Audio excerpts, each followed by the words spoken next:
Bueno, ¿cómo están?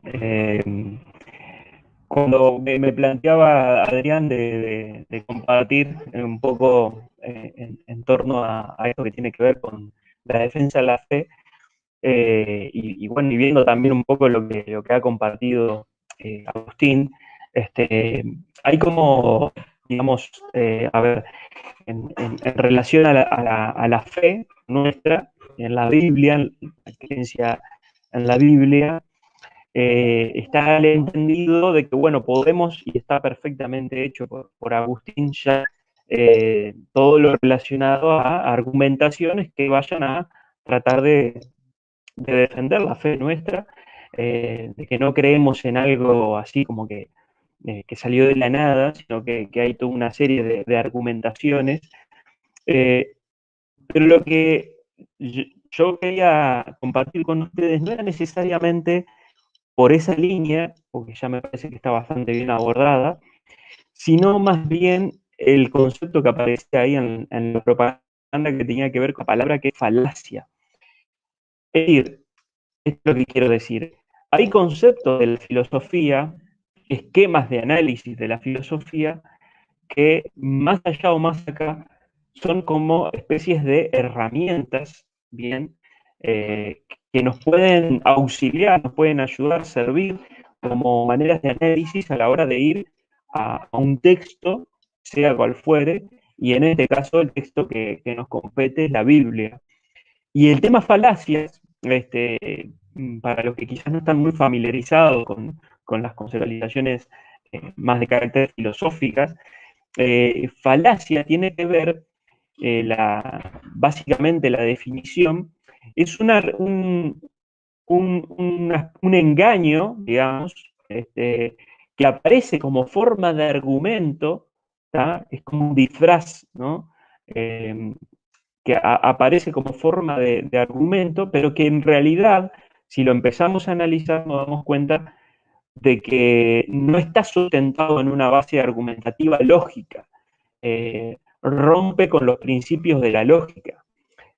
Sí, bueno, para simplemente comentar que en filosofía la lógica es una rama, ¿no?, de la filosofía, y que tiene que ver con el análisis argumentativo, con ir a ver cuáles son las premisas, las conclusiones a las que se llega. Y ¿qué pasa? Hay muchas discusiones y debates que están en política, en religión, en la cultura en general, en donde si uno comienza a analizar esas discusiones y esos debates, se va a encontrar con muchas falacias, con muchas, con muchas apariencias de argumentación, pero que en realidad en el fondo esconden un engaño, que el objetivo que persigue básicamente una falacia es la persuasión, es el querer convencer, el querer seducir al que me está escuchando para traerlo hacia mi equipo, hacia mi vereda. Entonces, a mí lo que me resulta interesante es que cuando yo aplico estas categorías de la filosofía, nosotros acá en Uruguay, y para los que más o menos les interesa un poco la filosofía, tenemos a un filósofo, ¿no?, de primera línea, como lo fue Bas Ferreira, que en su libro Lógica Viva plantea muy claramente esto que yo estoy diciendo. Esto que tiene que ver con analizar discusiones del día a día, debates, él toma recortes, ¿no?, de periódicos y analiza debates de la época en donde aparecen falacias muy bien escondidas. Hay falacias que son clarísimas de descubrir, digamos. Hay engaños en las argumentaciones que son muy fáciles de descubrir, pero hay otras que hay que empezar a rascar un poco para entrar de lleno en el trasfondo de esa falacia. Quedando entonces entendido un poco qué es falacia, pues si quieren entrar un poco más en eso, a alguien le queda alguna duda, pero quedando ahí establecido un poco en principio qué es una falacia, esto de un engaño, digamos, con apariencia de argumento, porque en realidad no es un argumento, porque no tiene coherencia lógica.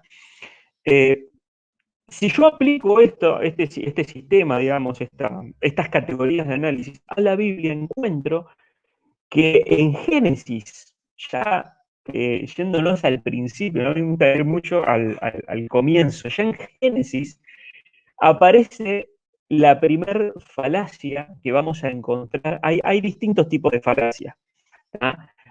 Hay un montón. Yo no me voy a poner a analizar las falacias. Solamente voy a tomar algunas que me parecen que son las más conocidas. Y vamos a ver cómo esto nos ayuda a analizar la Biblia y a entenderla desde una perspectiva argumentativa. Esto quiero decir, a entender que hay una coherencia lógica en la palabra de Dios, en la Biblia. Y vamos a ver cómo los personajes que aparecen de forma disonante, los personajes que aparecen como contrariados contra el personaje protagonista, digamos, que es Dios o Jesús en el Nuevo Testamento, que ya vamos a ir, los antagonistas aparecen declarando, diciendo falacias. Y en Génesis capítulo 3 aparece el primer sujeto en el universo que dice una falacia. Y estamos hablando nada más y nada menos que de Satanás, el diablo, la serpiente antigua. Y ya en Génesis 3, las primeras palabras que salen de la boca de Satanás son una falacia. Y eso a mí me parece interesantísimo, después de poder analizar y pensar cómo Satanás, como el padre de la mentira, del engaño, ya en sus primeras enunciaciones, no hace otra cosa que plantear una falacia. ¿Se acuerdan que Dios le dice a Adán y Eva que no pueden comer de un árbol que hay en el huerto? Eh, pero Satanás aparece en el capítulo 3 a hacer una pregunta sugerente. No, no es una pregunta inocente, no es una pregunta como quien pregunta de en serio porque quiere saber algo, sino que es una pregunta que está sugiriendo que si uno lee entre líneas esta pregunta, se da cuenta de que hay algo por detrás. Y justamente es el análisis de las falacias que encontramos en las primeras palabras de Satanás, aparece esto. Satanás le dice, con que Dios os ha dicho, no comáis de todo árbol del huerto. Pregunta, ¿no? Y en sus primeras palabras, en las que aparece hablando en la Biblia, Satanás está planteando la famosa falacia de falsa oposición. ¿Qué es esto, la falsa oposición? Es plantear un dilema donde no lo hay. Es para, de alguna manera, hacer que el que me está escuchando, el emisor del mensaje que estoy dando, perdón, el receptor del mensaje que estoy dando, eh, se convenza, aunque no hay una oposición, aunque no hay esto que Satanás está preguntando, bueno, me seduce a pensar que me quiere engañar a pensar que Dios planteó algo así como no coman de ningún árbol, y en realidad Dios no dijo eso. Entonces, la tergiversación en el discurso, la distorsión en el discurso que Satanás quiere manipular, ya está anunciando esta primera falacia que aparece en el escrito bíblico dicho por Satanás. Y qué interesante eso, ¿no? Que ya eh, en los principios de la historia de la humanidad ya encontramos esto. Y vamos a ver cómo esto después, si ustedes se ponen a analizar la Biblia desde el Antiguo Testamento hasta el Nuevo, pasando por todas las historias, vamos a encontrar que hay un lote de falacias que utilizan estos personajes. No solamente Satanás, pero vamos a irnos directamente al Nuevo Testamento. Yo quiero analizar algunas pocas, el tiempo pasa volando, así que no me quiero extender. Pero en el Nuevo Testamento, cuando venimos ya a Jesús, ahí ya quedó bastante bien planteado, ¿no? Del Jesús histórico, ¿no? De la Biblia, en los capítulos anteriores. Y hoy yo quiero analizar cómo lidia Jesús con las falacias que le presentan. Jesús sabemos que tiene personajes que son antagónicos, ¿no? Que son contrarios a la figura de Jesús. Y enseguida cuando pensamos en esto se nos viene a la mente los fariseos, los saduceos, los judaizantes, el Sanedrín, es decir, la élite religiosa de la época va a ir de lleno contra Jesús. Y lo que a mí me parece interesante, que lo vamos a terminar resaltando hacia el final, es como las mismas falacias que utilizan los fariseos en este caso, los judíos, vamos a ponerle judíos como para que englobe ahí, o los religiosos. eh, ¿Eso es una pregunta que me están haciendo o cómo enfrenta Jesús las falacias? Ya ahí vamos a entrar en eso, ¿no? Lo pone como título, me parece, ¿no? Este, eh, las falacias que le van a proponer a Jesús, vamos a ver qué bien que Jesús resuelve. Jesús no es ningún, digamos, caído de la cuna, ¿no? Como decimos coloquialmente, sino que está muy atento a todo lo que sucede y es un genio. Jesús es un genio, no solo ya es suficiente, ¿no? En todo lo que es su vida, su testimonio, su andar por este mundo, toda su tarea, la pasión de Cristo, sino también inclusive a nivel del pensamiento, a nivel argumentativo. Jesús es un adelantado, pero así, ¿no? Tremendo del pensamiento, y cuando lo analizamos a la luz de una categoría como esta, por ejemplo, de la filosofía, vamos a ver que es espectacular cómo Jesús enfrenta a los falaces de su época, aquellos que van a utilizar falacias. Y la primera, la que vieron que ya pensamos en la falsa oposición, esta se va a repetir en los fariseos. Pero una que quiero entrar ahora al principio es la famosa falacia ad verecundiam, que es, eso es en latín, es la falacia de la autoridad. ¿Qué es esto? Yo apelo a la autoridad de alguien para, para decir que lo que está diciendo está bien, porque es una autoridad. O por el contrario, como esa persona no es autoridad en el tema, no puede hablar sobre ciertos temas. Esto es muy famoso en los pitagóricos, en la época de los griegos, en donde decían, y en esto Alejandro va a saber un poco, los teoremas de Euclides, ¿son correctos porque los dijo Euclides o porque son correctos en sí mismos, ¿no? Entonces, la falacia de la autoridad va a plantear que justamente son correctos porque los dijo fulano de tal, ¿no? No importa el argumento, lo que me importa es que lo dijo una autoridad en la materia, ¿no? O alguien reconocido. Se puede estar equivocando, pero como es una autoridad, lo doy por sentado. O por el contrario, como no es una autoridad en el tema, no me puede argumentar, ¿no? O sea, o los argumentos que me den no van a ser tenidos en cuenta porque no es una autoridad en el tema. Y esto es una falacia de apelación de la autoridad. La falacia siempre apela a algo. ¿Ajá? En este caso es una apelación a la autoridad. Los fariseos denuncian a Jesús y le preguntan en Mateo capítulo 21, si quieren buscarlo, versículo 23 al 27, ¿con qué autoridad Jesús hace lo que hace? ¿Con qué autoridad Jesús dice lo que dice? Es decir, el pensamiento de Cristo, ¿quién le ha dado una autoridad? Jesús no es un participante de Sanedrín, Jesús no es fariseo, no es saduceo. ¿Cómo vamos a creer lo que Jesús plantea si no es maestro de ninguna de las ramas del judaísmo primitivo, antiguo? Y es increíble esto, después si quieren lo hablamos, pero cómo eso sigue calando hondo hasta hoy. Esta es una de las falacias más archiusadas en discusiones, en debates, este, pero es interesante cómo se aplican estas falacias a Jesús. ¿Quién te dio autoridad? ¿De dónde sacas autoridad? Y lo que a mí me resulta sumamente interesante es que en Mateo capítulo 23, Jesús hace totalmente lo contrario a esta falacia.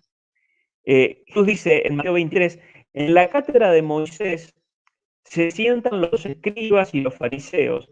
Así que todo lo que les digan que guardéis, guardadlo y hacerlo, mas no hagáis conforme a sus obras. Es decir, Jesús les dice, Jesús no rechaza a los fariseos porque son fariseos. Es decir, no los rechaza por su sustancia, por su esencia. Jesús no los rechaza por lo que ellos son, sino por sus actitudes, por lo que ellos dicen, en este caso, por lo que ellos hacen, pero lo que necesariamente ellos dicen no está mal. Y eso es interesantísimo, ¿no? La amplitud de mente que presenta Jesús acá es increíble.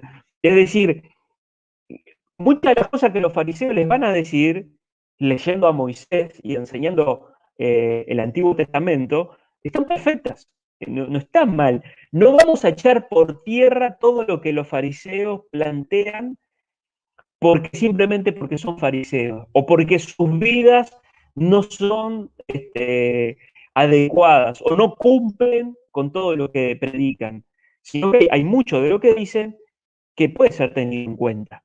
Imagínense si juzgáramos todos los juicios, todas las argumentaciones por las personas que la están diciendo.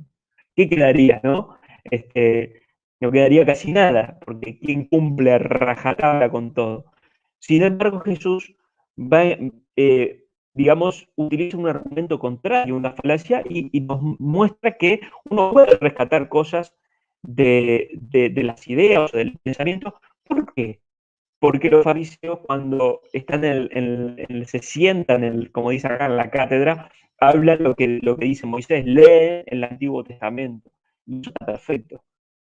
Entonces, no denostar lo que el otro está diciendo por quién es o por quién no es, porque no está la autoridad o porque está la autoridad. Vayamos al argumento, vayamos a ver cuál es el planteo que está haciendo.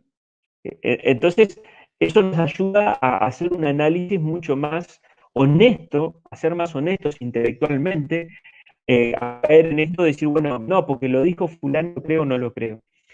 En esto Jesús es muy claro. Segunda falacia que ya apareció al principio, falacia de falsa oposición. Esta es una de las falacias con las que más se encarniza Bas Ferreira, como planteaba al principio, porque él vio en su época, la época de Bas Ferreira, época de 1900, cómo la política y la sociedad uruguaya estaba inmiscuida en un montón de falsas oposiciones. Había mucha guerra, mucha lucha entre un partido y otro, en las discusiones sociales. Había que bajar un poco y había que darse cuenta que muchas veces planteamos falsas oposiciones donde no las hay. Y esto también va a suceder en la relación entre los fariseos y Jesús. A Jesús se lo acusa de ir en contra de la ley. En varias oportunidades Jesús sana gente en el día de reposo, por ejemplo, el sábado. Y allí se lo acusa de estar yendo en contra de uno de los primeros mandamientos. Y esto para entender un poquito de contexto nomás, los judíos y acá los fariseos, esto se va desarrollando, después inclusive hasta hoy se sigue desarrollando, lo que son los escritos de los judíos que tienen que ver con el Talmud y el Mishnah, que son dos textos antiguos, pero que se siguen reeditando y agregando. ¿Qué hacían los judíos? Con todas las leyes que Dios había dado en el Antiguo Testamento, en Éxodo, como Levítico, Deuteronomio, a cada uno de los mandamientos los judíos se encargaban de hacer como una especie de cerco, armar como un vallado alrededor del mandamiento, ¿no? ¿Esto por qué? Con la intencionalidad de proteger al mandamiento, le agrego un montón de otros mandamientos auxiliares. Entonces, ¿qué pasa? Pongo una carga pesada de tradición humana al mismo nivel que el mandamiento de Dios. Entonces, Dios dice, no trabajarás, o Dios dice, no robarás, o esto, lo otro, y yo a eso le agrego un montón de interpretaciones humanas de qué significa eso y qué es lo que conlleva eso. Y Jesús va a atacar muchas de estas tradiciones humanas. Ahí en el Talmud, en la Mishnah, está contenido toda esta tradición. Y hay mucha literatura hebrea en torno a esto. Inclusive, como les decía, hoy en día el pueblo hebreo continúa agregando tradiciones del rabino, de este rabino, del otro, y todo eso se va haciendo como acumulando, ¿no? Y lo peor de eso, digamos, es que se pone al mismo nivel que la misma palabra de Dios. Ellos tienen como la tradición, ¿no? Oral, y entonces la ponen al mismo nivel que la palabra de Dios. Y ahí es donde está el peligro que muchas veces Jesús denuncia, de que quieren hacer a la gente llevar cargas pesadas que ellos no están dispuestos ni a mover con un dedo. Y dice, la falsa oposición es esta, es a querer hacer pensar que Jesús está en contra de la ley, que Jesús está en contra de, del Antiguo Testamento, que Jesús viene en contra de Moisés. Es claramente una falacia de falsa oposición. Es querer decir, bueno, Jesús es malo porque está en contra de Moisés. Y no necesariamente, no necesariamente. Es una falsa oposición. Eh, Jesús, en su defensa, digamos, dice, yo no he venido a abolir la ley y los profetas, sino a dar cumplimiento, sino a cumplir, a darle plenitud a los mandamientos. Y nos damos cuenta en la vida de Jesús, le analizamos, que su vida entera es un cumplimiento de la ley. Perfecto, rajatabla en todo, no se va pero ni una coma. Sí, Jesús se va a ir de las tradiciones humanas, de las tradiciones de los fariseos, por supuesto, porque no son palabras de Dios, son palabras de hombre. Y Jesús quiere dejar en claro que, como separar las aguas, ¿no? Es decir, una cosa es la palabra de Dios y otra cosa son las tradiciones humanas de acumulación de interpretaciones individuales que se han ido acumulando que no respetan el espíritu desarrollo, digamos, de todo ese Antiguo Testamento tan rico y tan vasto. Y en Juan capítulo 8, versículo 44, esto es interesante porque volvemos al principio, Jesús le dice, vosotros sois de vuestro padre el diablo.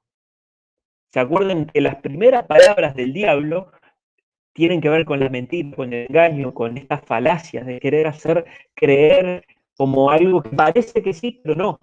Entonces, los fariseos son hijos de eso, son hijos de esa tradición. La última que les quería mencionar, medio así rápido, porque ya se ha ido bastante, es la falacia del espantapájaro. Esta es interesantísima. O del hombre de paja. Esta falacia básicamente es, ¿qué hace un espantapájaro? No es un hombre de verdad. No, no está representando algo de verdad, es algo de paja para espantar a los pájaros, ¿no? Eh, Sucede lo mismo, y estas se las quiero leer, Juan capítulo 9, versículo 15, miren lo que le dicen Jesús acaba de sanar a un ciego de nacimiento y, y los fariseos le dicen a este personaje, volvieron pues a preguntarle también los fariseos, ¿cómo había recibido la vista? ¿Cómo hiciste para recibir la vista? Le preguntan, ¿no? Y les dijo, me puso lodo sobre los ojos y me lavé y veo. Sencillito, ¿no? Ahí el ciego responde clarito qué fue lo que pasó. Versículo 16. Entonces algunos de los fariseos decían, ese hombre no procede de Dios porque no guarda el día de reposo. Otros decían, ¿cómo puede un hombre pecador hacer estas señales? Y había disensión entre ellos. Del milagro que acaba de suceder, que es lo más importante, decía, a ver, tenemos a un ser humano acá, Jesús, que aparte de ser humano es divino, acaba de realizar un milagro que dejó a todo el mundo como, como boca abierta, y, y de repente ellos salen planteando una cosa que no tiene nada que ver, o que puede tener que ver, pero que no necesariamente está apuntando al hecho en sí. Y el hecho en sí es que Jesús acaba de realizar un milagro. Y ellos quieren, presentando, distrayendo, llevándolo por otro lado, que esto no puede ser real. Lo que mis ojos ven, lo que estoy dándome cuenta de este milagro, no es real, no pudo haber pasado. Y es increíble, porque esto después, si quieren, lo hablamos, si lo analizamos al día de hoy, sucede exactamente lo mismo. Hay una negación de la realidad por parte de muchas de muchos de muchas ideologías, si se quiere, increíble, que a pesar de que lo veo, o sea, contrariando todos los sentidos y hasta inclusive el sentido común y el pensamiento y el razonamiento, muestran como una especie de falacia de espantapájaro, de engaño, como queriendo llevar la discusión por otro lado, que no refuto nada, pero porque estoy distrayendo y estoy llevando la argumentación por otro lado. Increíble cómo esta élite religiosa, que lamentablemente eran los que en su tiempo tenían como el poder, digamos, de interpretación bíblica y de análisis, se hayan desviado tanto. Y que ese mismo espíritu satánico de Génesis 3 traza como toda la columna vertebral de la Biblia y nos llega hasta inclusive hoy. Hoy nos enfrentamos a las mismas falacias de antaño y tenemos que estar preparados para detectarlas, decir, esto es una falacia. Suscríbete, bíblicamente, tu canal.